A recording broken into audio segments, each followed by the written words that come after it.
Hello all of you, how are you? I hope all you are doing great. So ये हमारी history की fourth class है. So today we are going to start our new topic. जैसे कि हमने last video में a new conservation after 1815 पढ़ा था कि यूरोप में किस प्रकार के लोगों ने नई धारणाएं बनाई, किस प्रकार के लोगों ने चेंजेस बनाए, साथ में किन किन चीजों को अबॉलिश करा गया और किन किन चीजों को लोगों में हक दिया गया. Now today we will study about major points of the treaty of Vienna. Treaty of Vienna एक कम्युनिटी बनाई गई थी जब नेपोलियन को यूरोपियंस ने हरा दिया था. तो जो नियम कानून नेपोलियन ने बनाए थे, अब उनमें से कौन से नियम हमें यूरोप में रखने हैं या फिर किनको अबॉलिश करना है, उन सब के लिए एक मीटिंग रखी गई थी. उस मीटिंग में बड़े बड़े लोग आने वाले थे जो कि Britain, Russia, Prussia and Australia के थे. Major points of the Treaty of Vienna. The Bourbon dynasty, which had been deposed during the French Revolution, was restored to power. जब फ्रेंच रिवॉल्यूशन हुआ था तो उस समय एक डायनेस्टी आई थी, Bourbon dynasty. Bourbon dynasty Napoleon के हार के बाद यूरोप में आई थी. French lost the territories which it has annexed under Napoleon. जब नेपोलियन का शासन चल रहा था तो फ्रेंच ने खुद के जो नियम थी, खुद के जो कंट्रीज थे, उनको खो दिया था. A series of states were set up on the boundaries of France to prevent its expansion in future. French के चारों तरफ बाउंड्रीज बना दी गई थी, स्टेट्स बना दिए गए थे, लोगों को बसा दिया गया था, यानी कि सिविलाइजेशन हो गया था, ताकि फ्रेंच क्या कर सके, अपना जो गुड़ है, अपना सामान बाहर दूसरे देशों में एक्सपोर्ट ना कर सके या फिर फ्रेंच का मार्केट कहीं और ज्यादा विकसित ना हो सके. The Kingdom of the Netherlands, which included Belgium, was set up in the north and Genoa was added to the predominant in the south. Netherlands का जो साम्राज्य था उसे नॉर्थ में, फ्रेंच यूरोप के नॉर्थ में बिठाया गया और जिनोआ को हमने साउथ में बिठा दिया गया था. Prussia was given new territories on it's western frontiers. Prussia को नई टेरिटरीज दी गई, यानी कि नई जगहें उसको दी गई. While Australia was given control of northern Italy, और ऑस्ट्रेलिया को नॉर्दर्न इटली का साम्राज्य संभाला गया कि अब आपकी नॉर्दर्न इटली की जिम्मेदारी ऑस्ट्रेलिया को दी गई है. German confederations of 39 states had been set up by Napoleon was not affected by the treaty. Treaty of Vienna की जो कम्युनिटी, नेपोलियन जब पहले शासन में थे तो उन्होंने एक 39 स्टेट्स की कम्युनिटी बनाई थी जिसमें उनके कुछ नियम्स थे, उसको जर्मनी ने किसी भी प्रकार से नहीं छेड़ा था. शायद वो उनके हक में थी या फिर जो 39 स्टेट्स बनाए गए थे वो वहां के लिए काफी ज्यादा हेल्पफुल थी, तो उसको किसी भी प्रकार से अफेक्ट नहीं करा गया था. वो कंटिन्यू आगे वैसे ही कंटिन्यू चलती रही. In the east, Russia was given part of Poland and Prussia was given part of Saxony. East में रशिया को पोलैंड का पार्ट दिया गया और प्रूशिया को सैक्सोनी का पार्ट दिया गया. The main intention was to restore traditional monarchies that had been overthrown by Napoleon and create a new conservative order in Europe. इन पूरी जो मीटिंग रखी गई ब्रिटेन, रशिया, ऑस्ट्रेलिया, प्रूशिया के बीच में, इनका मेन मकसद था नेपोलियन ने जो जो चीजें खराब करी थी या फिर जिन जिन चीजों को बिगाड़ा था, हमें उसको वापस रिस्टोर करना है या फिर वापस उसको हमें सही करना है. Characters of new conservative regimes, यानी कि अब हमने जो नई निर्माण की घोषणा करी थी उसमें और कौन से बड़े बदलाव हुए.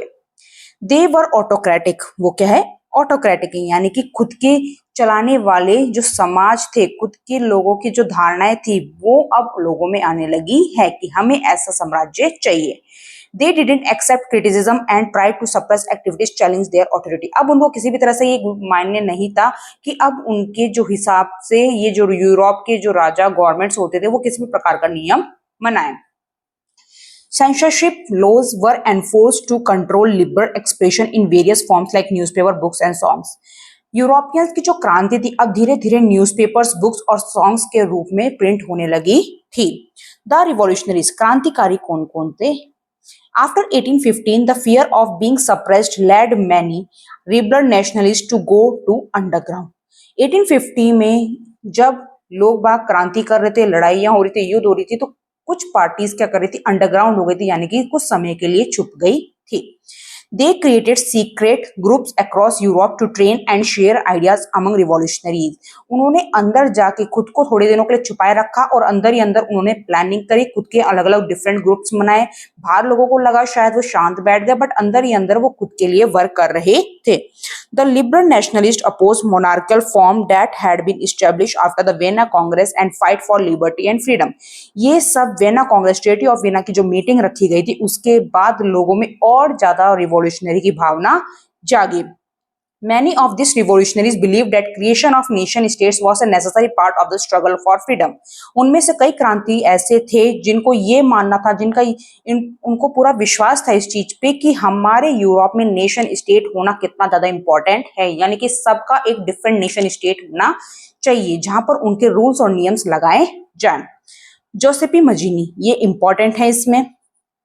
Giuseppe Mazzini, born in 1805, was an influential Italian revolutionary. Giuseppe Mazzini 1805 में इनका जन्म हुआ और ये इटालियन के रिवॉल्यूशनरी थे, यानी कि इटली के रिवॉल्यूशनरी थे। And founder of secret society, जिन्होंने दो सीक्रेट सोसाइटी का निर्माण किया।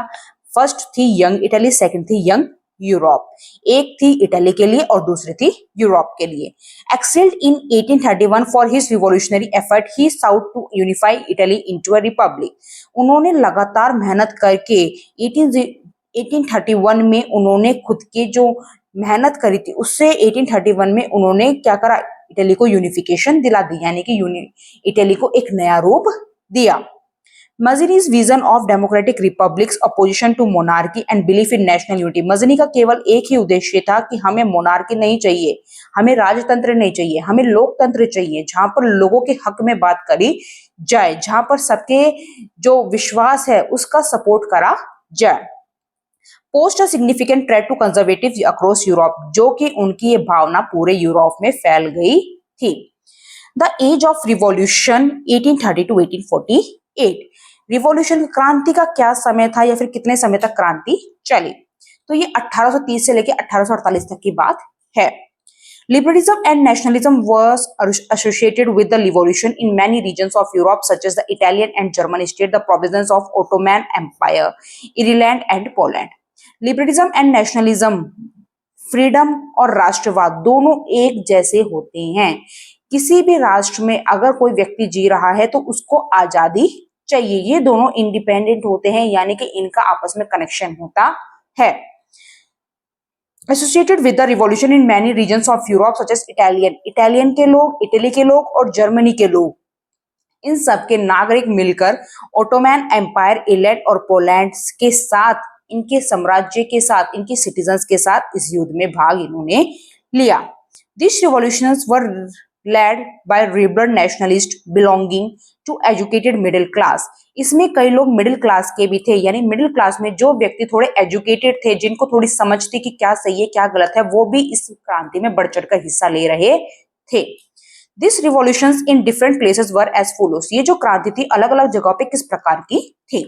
The first upheaval or dispersion took place in France in July 1830. सबसे पहले जो क्रांति छेड़ी गई फ्रेंच के 1830 में छेड़ी गई, यानी कि 1830 में फ्रेंच में सबसे पहले क्रांति छेड़ी गई थी।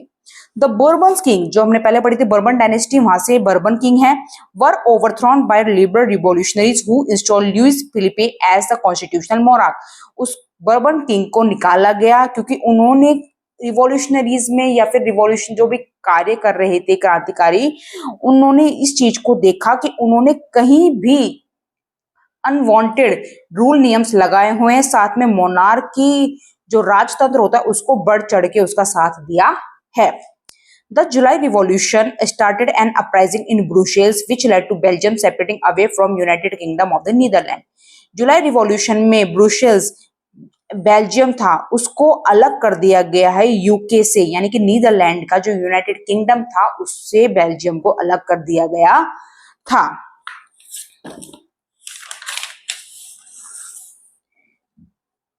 In the early 1800, Greeks fought for independence from the Ottoman Empire. 1800 में ग्रीस था वो ओटोमन एम्पायर से आजादी के लिए लड़ रहा था। Many people surrounded the Greek cause and in 1832 Greece was officially recognized as an independent nation through the Treaty of Constantinople. Greek को ये पता चला कि बहुत ज्यादा सपोर्ट लोगों ने करा, जब उनको बहुत ज्यादा जब लोगों ने उसका समर्थन आया तो लास्ट में ग्रीस को ऑफिशियली इंडिपेंडेंट घोषित कर दिया गया था। सबसे पहले ग्रीक था जो वो ओटोमैन से लड़ रहा था कि हमें आजादी चाहिए, या फिर इसके लिए काफी ज्यादा वॉर्स भी हुए थे, बट जब लोगों का ज्यादा सपोर्ट मिला ग्रीक को तो ओटोमैन एम्पायर खुद भी खुद हार गया था। So this is for today. इसमें आज हमने एज ऑफ रिवॉल्यूशन पढ़ा, साथ में जो बर्बन डायनेस्टी थी वो पढ़ा, और द रिवॉल्यूशनरी में जो जोसेफ मज़ीनी थे उन्होंने क्या क्या करा, उन्होंने दो सीक्रेट सोसाइटी बनाई थी, एक तो यंग इटली थी और एक यंग यूरोप थी। जोसेफ मज़ीनी का खुद में एक बहुत बड़ा इंपॉर्टेंट रोल प्ले करा था जिन्होंने, और ये एग्जाम के लिए काफी ज्यादा इंपॉर्टेंट भी है। So thank you for today. I hope I am able to make you understand. अगर आपको कोई भी डाउट हो please comment down and subscribe my channel and share it. Thank you.